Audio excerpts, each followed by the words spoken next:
So I recently put out a video on circumcision, why I think the procedure is barbaric, it's immoral, despite being widely accepted in society and something which parents allow to be done on many of their children. I think the procedure is disgusting, and in the video I argue that it's a type of sexual abuse and could very well have many of these same psychological effects on a boy that actual explicit molestation could have. Check out that video if that's interesting to you.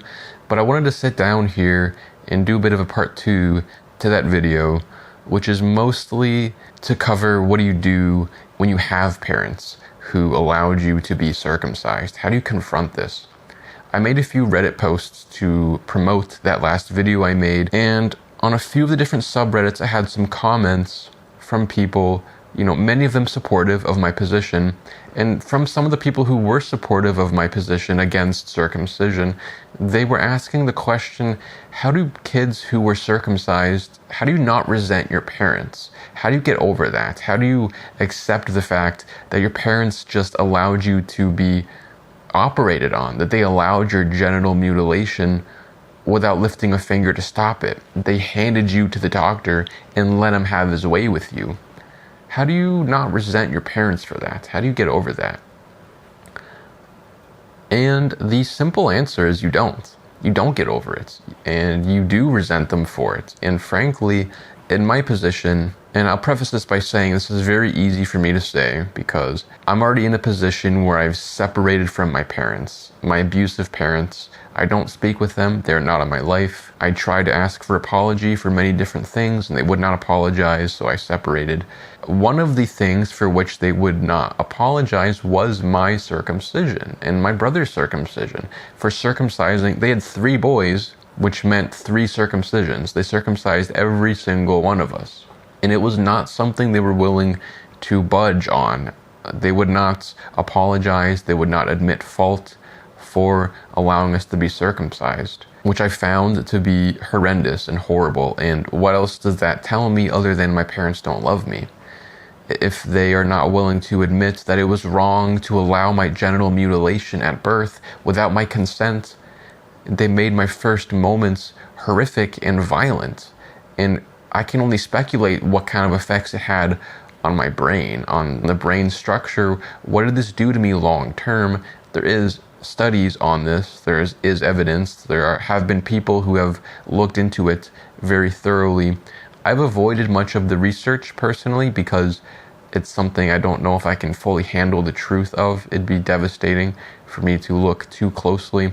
I'm comfortable and happy just knowing from a distance, understanding broadly that it had an effect on my brain, as it has an effect on every child's brain when they're circumcised.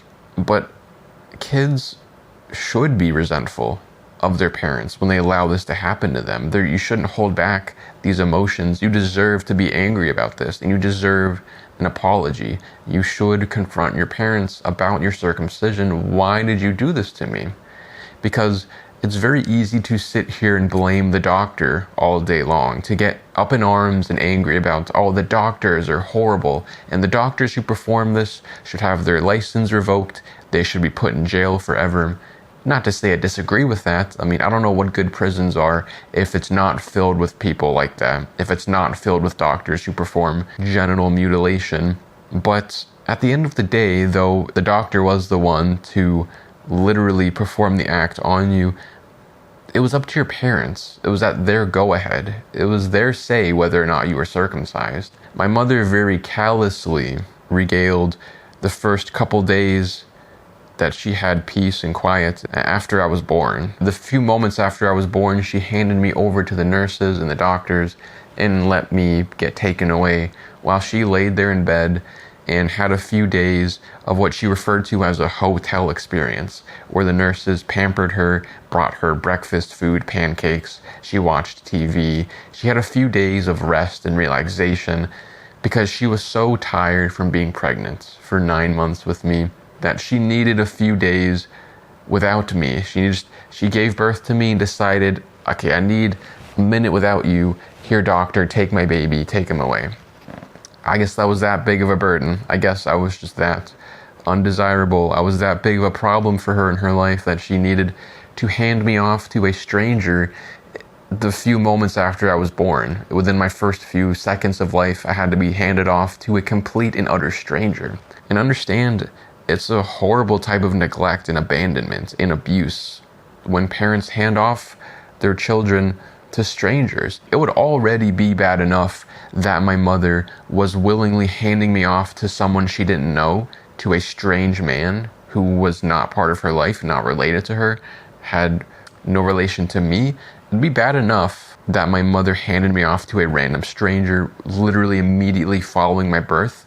That would be bad enough. But it's even worse when you consider that my mother knew circumcision was a thing. I'm sure the doctors asked her, do you want him circumcised? She probably said yes.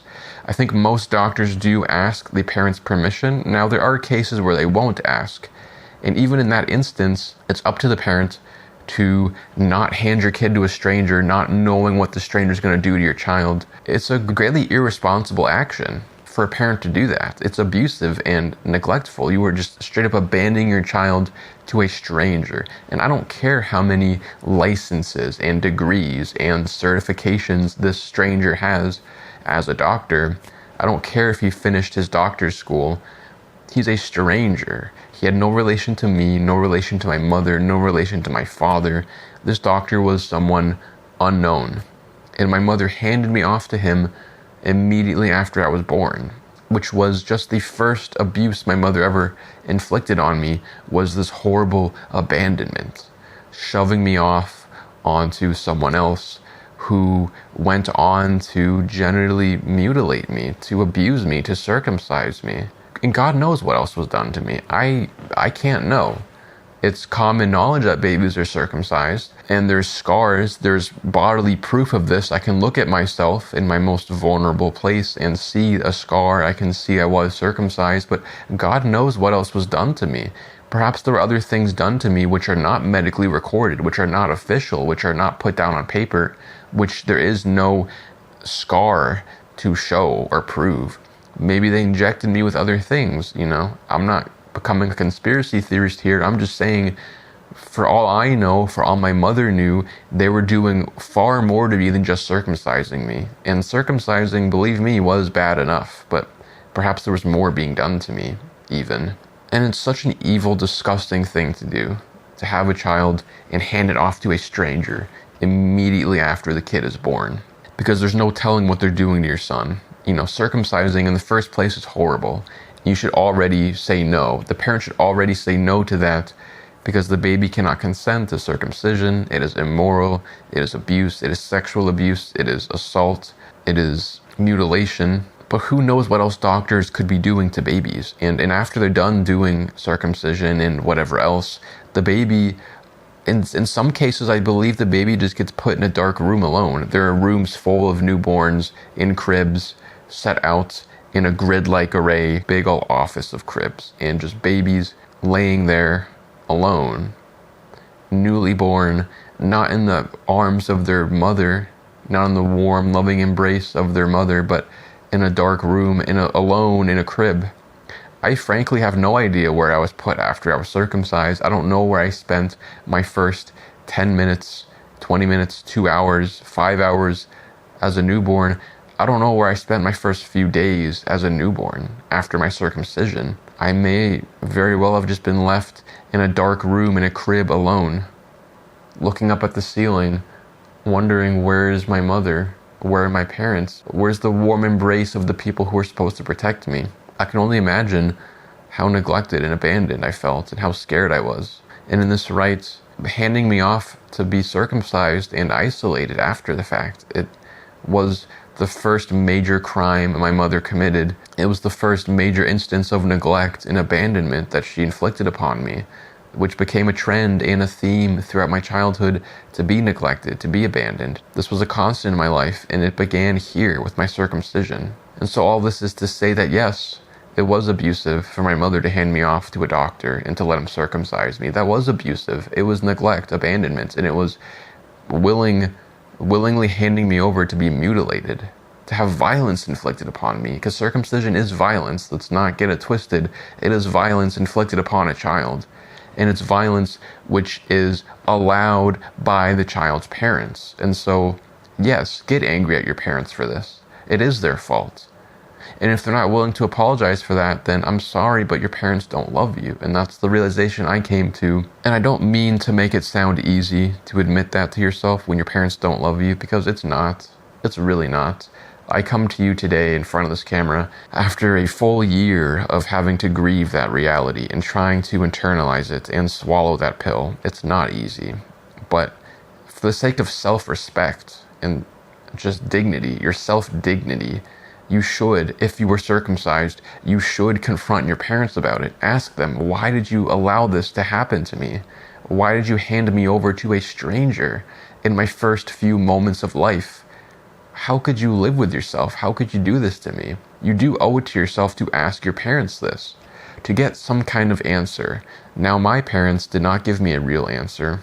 They were just defensive. My mother, most of all, was defensive. I actually never had the chance to properly ask my father this question, why did you circumcise me? Although if I had to guess, I don't think he'd have any good answers either. He was a man to deflect and defend whenever anyone pointed out his evil. He was not a man, and not a truthful man, but a coward. And I'm sure he would have had every excuse in the book, and he would have thrown it at me the way my mother did. But you do owe it to yourself, if you were circumcised, to confront your parents. And if they won't apologize for the blatant neglect, abandonment, and abuse which they inflicted on you by having you circumcised, by handing you to a stranger, then perhaps consider that you need to separate from these people.